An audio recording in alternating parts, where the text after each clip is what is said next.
Okay, that is important because we want to have the proof. So I'll just share that little bit part again. Good morning. Again, my name is Ashley Rankin. My co-host and a co-founder of Rest to Reset, Courtney Skipper, is also on today. We're so glad to have each and every one of you on. And good morning, Marissa. Good morning. Yes, we're also so grateful for this session. Wonderful. We're so grateful that you're on today, and we just can't wait to get started. Again, coming to you in excellence and not perfection. Have to get that on the recording, of course. And that's a mantra that I've been embodying in the last year. And so I invite you all to also come in excellence and not perfection. So the mission of Rest to Reset is to support 1,000 high-achieving women and men by 2025 to repair their relationship with rest. And how do we do that? We do that through coaching, through simple tools, and community. And just briefly, so we've been published and featured in Affirm magazine. I recently had the pleasure of getting on with Marissa Price, and we talked about burnout on YouTube. Yeah, she's clapping there. Yes, it was an awesome conversation about burnout a couple of weeks ago. So that was wonderful. So we're starting to gain some traction and have some recognition for our work. And I just briefly want to give a background about the masterclass on rest that we had in February, which was essentially we were continuing to repair our relationship with rest, where we also explored systemic barriers to rest. We did some performance coaching on improving resting because it is a skill that can be developed. And then we also just reimagined our lives and what life could look like well rested. And from that masterclass, we listened to the feedback that we got from many of the participants. Many of you that were there in February are here today, so we're excited to have you. And you said you wanted more interaction with the presenter. You wanted a more individualized care, more specific tools to help repair your relationship with rest, and really essentially getting at self-care. And how do we take care of ourselves better? And so that we listened to all of that, and today is a culmination of all of that feedback. So here is Self-Care Planning Live.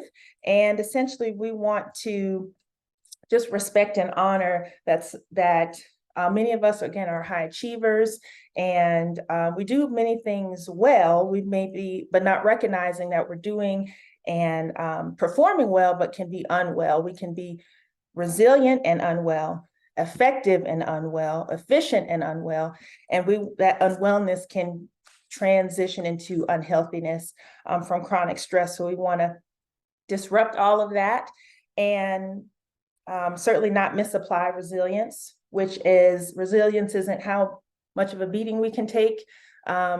It's really wanting to and becoming better from our challenges. But within that, respecting our capacity, respecting our limitations. So today is about resilience, it's about renewal, and it's about reemergence.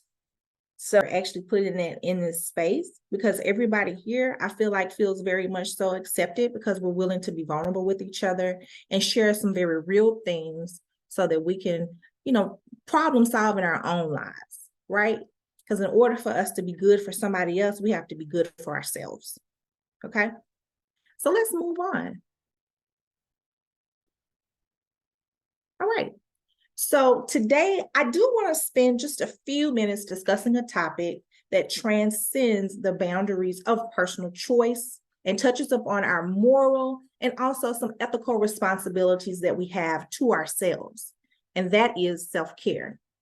It is a subject that we often see as a matter of individual preference, but it is my belief that it's time that we recognize the profound moral implications that the lack of self-care can entail.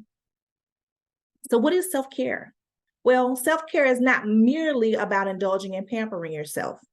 It's about fulfilling our moral duty to care for ourselves. So I want to stop right here and let's look at what self-care is and what it is more than, what it's not, right? So self-care is our mental, our physical, our spiritual, and our emotional wellness. Oftentimes when we hear people talk about self-care, They're saying, I'm getting a pedicure, I'm getting a manicure, I'm going to get a massage, I'm taking a vacation, I'm going to do some retail therapy. And I'm not saying don't do these things. I'm not saying that you don't deserve these things, but I am saying that we deserve so much more because there's so much more to us than our outer appearance. If we need to have a vacation to feel good, then we need to work on what's at home, right? We should be able to be at peace in our everyday life because we can only take but so many vacations, you know, especially while we're working. Now, retired people, that's different. You put in the work, you deserve it all. But for us working folks, we can only take but so many vacations. So let's keep talking about self-care, right? So it is more than just recognizing our responsibility to maintain our physical, our mental and emotional well-being. We also have some other dimensions that we want to think about as well. We want to think about our financial well-being, our attitudinal well-being. So when we think about ethics, oftentimes we think about being fair towards others, but I want to encourage us today to think about being fair to yourself. We often discuss our responsibility towards others, but we lack that real conversation, that crucial conversation that we should be having about ourselves, with ourselves, because we're the only person who can advocate for ourselves, for we know what we need when we need it. So first and foremost, self-care is an act of responsibility to yourself. Never let anybody make you feel like you shouldn't do that. And it's not selfish to be concerned about your self-care. It is self-full. And what do I mean by being self-full? It's self-full because when you are, for lack of a better term, your cup is running over, then you're able to pour into other people. It shouldn't be that you're the reservoir that gets tapped out and everybody else around you feels good and you're depleted. You're not well. You need a recharge and you don't have those things. Okay?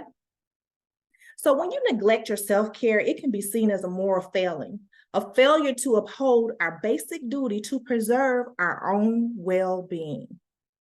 Our well-being can impact our health.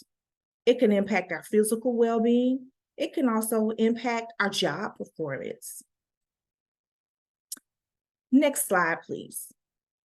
So furthermore, I want us to think about our actions or our lack thereof and how it has consequences, not only for us, but for the people that we love.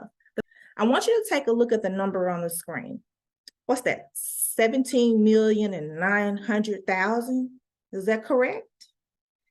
Did you know that that is the number of sick days that people take off work due to stress, due to anxiety? Okay? That's a big number. Right. So let's stop here and let's talk about that number. Does this number surprise you? If you want to come off mute, that's fine. If you want to put something in the chat. I see a wow in the chat. I know, right? I was surprised myself. Not really, but kind of. It can happen.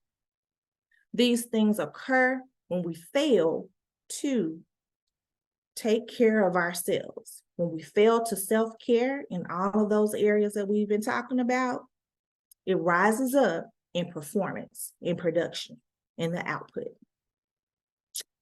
Let's move to the next slide. Let's talk about those self-care dimensions that I mentioned earlier. So as you can see, we have 8 dimensions. We have our emotional, which is how we express ourselves. Again, you could be agitated. You could be a very happy person, right? You have high energy. You're vibrating on a higher level. That's an indication that everything's going pretty good with you. Spiritually, how you illuminate in your inner truth. Physically, how you eat, how you move, how you rest. Environmentally, how we harmonize with nature. And I want to ask a question here. Do you spend any time in nature? Are you getting outside at least 5 to 15 minutes and sun gazing, getting some of that vitamin D that you need? If you're like me, I like to be around water. It's very calming to me. It puts me in a great creative space, a space where I can think about anything and just relax and just be happy in myself. And then we have relational, how we connect with others.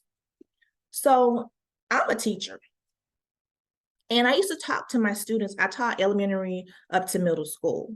Something that I always said to my students at the beginning of the year is that we have a relationship. I'm your teacher, you're my student. It is my job to help you be the best that you can be. And it is your job to be honest with me and tell me where I can support you better so that you can live your best life. Okay?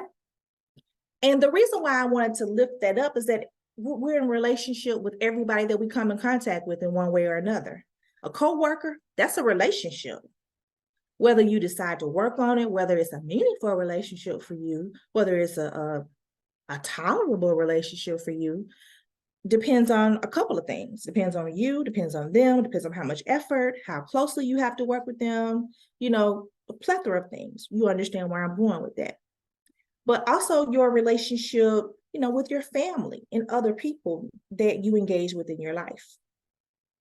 Aptitudinal, how we contribute to the world. So we definitely have some go-getters out here. And you'll know a go-getter when you see them. They're the grade level chair. They're the president of the association. They get everything together. That person. Who would you call if you needed something done? I want you to think about that. Who would you call if you needed something done? That's a go-getter. Okay? Then we have cognitive. Cognitive is how we think. And of course, everyone's on a different level when it comes to how we think. And we know that some of that's because of our education, some of that's because of how we were raised, some of it is about our environment as well. And then we have financially, how we allocate our resources. When you think about the allocation of your resources, it can be a point of contention, something that can be very stressful for you. And then that could bleed into other areas of your life where you're thinking about, it's impacting your cognitive ability in ways because you're willing to either accept or not accept certain things because you're more interested in the financial benefit than your health benefit. You're working long hours and you shouldn't be because you're paying a bigger price for those longer hours. Okay? So let's look at some questions related to that. So as you can see, we have, can we go back just a second? Just a second, I'm sorry. So you can see that we have our elements of self-care, which are 8. I want you to think about out of these 8 elements, which one would you like to focus on? And then what dimensions are thriving in your life? So we never want to think about what's wrong without thinking about what's right. We need to have a healthy balance of both because there's always something that should be celebrated.